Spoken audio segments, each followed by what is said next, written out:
Hi,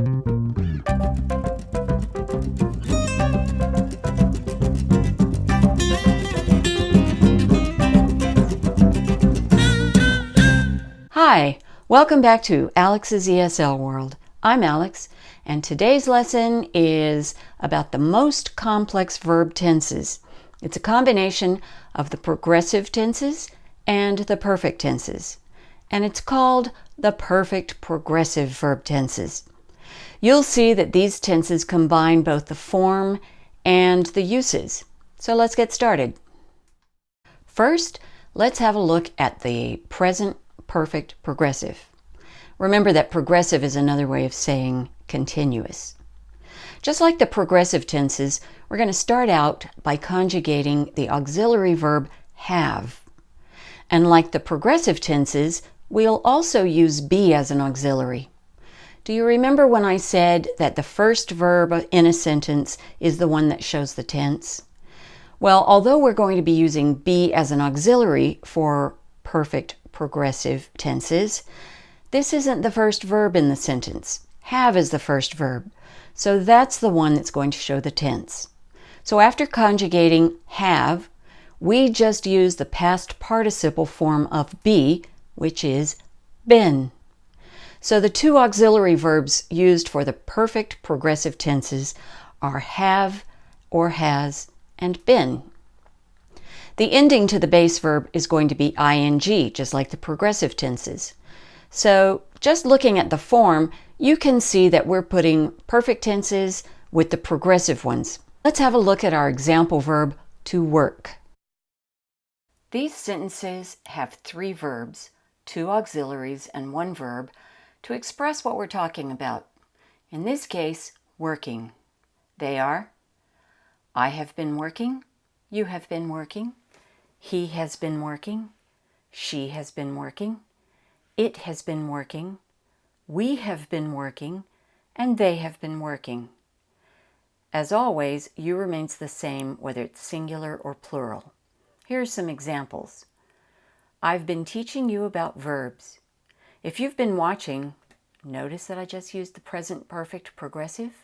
If you have been watching my videos. If you have been watching my videos, then I have been teaching you about verbs.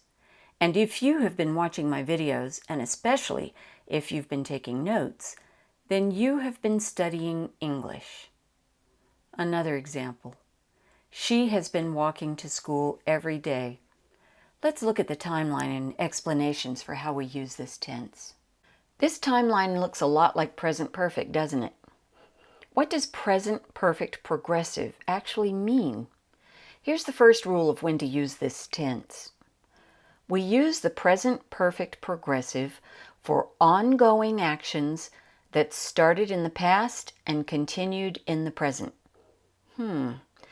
Sounds a lot like present progressive. Here's a table that might clear this up for you.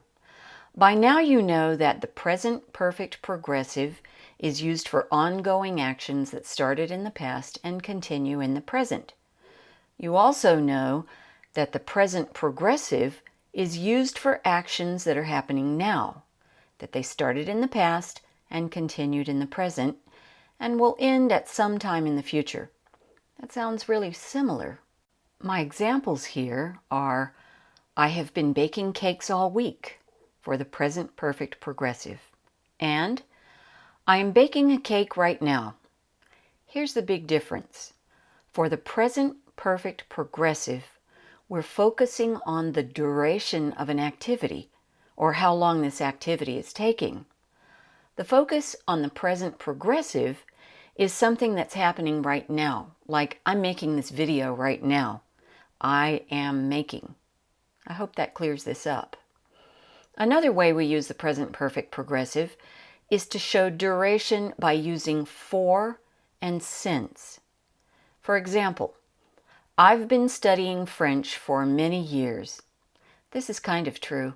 I started studying French in high school, then I studied French in college years later, and then last year I studied French some more to prepare for Christmas in Paris. If I would just keep studying French, maybe someday I'd actually be able to speak it. Here's another example. Betty has been living in Florida since 1996. Let's take a look at the past perfect progressive. As you can see, the only difference in the form is that the auxiliary have is now showing the past tense. It's the first verb in the sentence, so that's the one that changes. Using to work, the past perfect progressive looks like this. I had been working, you had been working, he had been working, she had been working, it had been working, we had been working, and they had been working. Just remember to adjust that first auxiliary verb to show present, past, or future. Here are some examples. I had been teaching you about pronunciation, but then I started teaching you about verbs. And you had been studying English for a long time before you started watching my videos. In both of these sentences, you have two things happening. Using my first example, look at the timeline. The past perfect progressive is about two things happening in the past. The first thing was, I had been teaching you about pronunciation, and the second thing is, I started teaching you about verbs. Notice that the first part of my sentence is in the past perfect progressive, and the second part, which is the second thing I did, is in the simple past, started. Don't be confused with teaching. It looks like a verb, but in this case it's not. It's a gerund. I'll make a video about gerunds and infinitives later. For now, just know that the verb is started. This is how we make compound and complex sentences in the past perfect progressive. Let's look at the other example. You had been studying English for a long time before you started watching my videos. I think this one must be true. My videos aren't really for beginners. Anyway, I want you to notice two things here. First, the use of the word for. As I said before, this word is used to describe the duration of a time. This works very well for this tense. The second thing is I want you to notice the verb tense in the second clause, started. It's the same as before, simple past.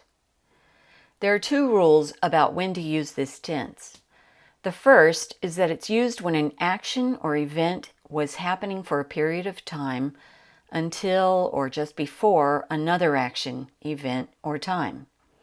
For example, Jane had been typing for an hour when she suddenly got a pain in her wrist. So the two actions are Jane had been typing and she got a pain. The duration was an hour. Here's one more example. The police had been looking for the criminal for 5 years before they caught him. Now there's another use for the past perfect progressive, and it's this. We use it to talk about how long something happened. For example, Bob had been trying to win the championship for 3 years. Notice that we used for in this sentence. One more example. Jeff had been traveling by boat since he was 21. His wife finally convinced him to fly to visit Japan. This is another true story.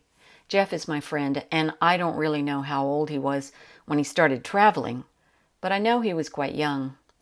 Anyway, I want to remind you not to use the past perfect progressive to talk about how many times something has happened. That's the job of past perfect. So we can't say, Bob had been trying to win the championship 10 times. We have to say, Bob had tried to win the championship 10 times before he won. Okay, let's move on to future perfect progressive. This is a really long one, but it's really an easy one to form. All you have to do is use will, which is our future auxiliary, and then add have been plus your verb with ing. Easy peasy. I will have been working. You will have been working. He will have been working. She will have been working. It will have been working. We will have been working. And they will have been working. You is the same as the singular you. Now, what does all that mean? I'll show you some examples and then how it's used.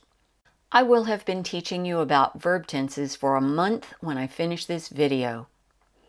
The verb of the first clause is will have been teaching. And the verb in the second clause is finish, which is the simple present tense. It means that I started teaching you about verb tenses 1 month before I finish at some time in the future. Here's the timeline for this one. First, look at the timeline.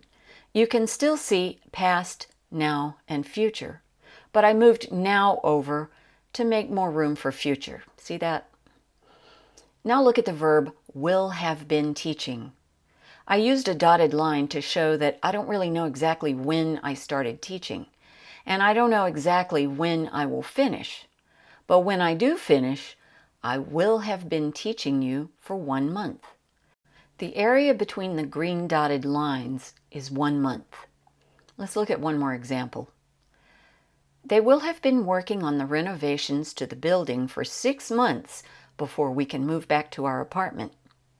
I know that's a really complicated sentence, but this is a very particular verb tense. Let's look at the timeline. So here we see that they're working on our apartment. They must be contractors.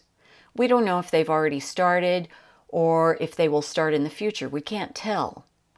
I put a question mark over now since we don't know this information. What we do know is that we won't be able to live in our apartment for 6 months while some people are working on improving our apartment. That's what renovations are. The bracket at the top indicates a 6-month period of time. That's when they will be working.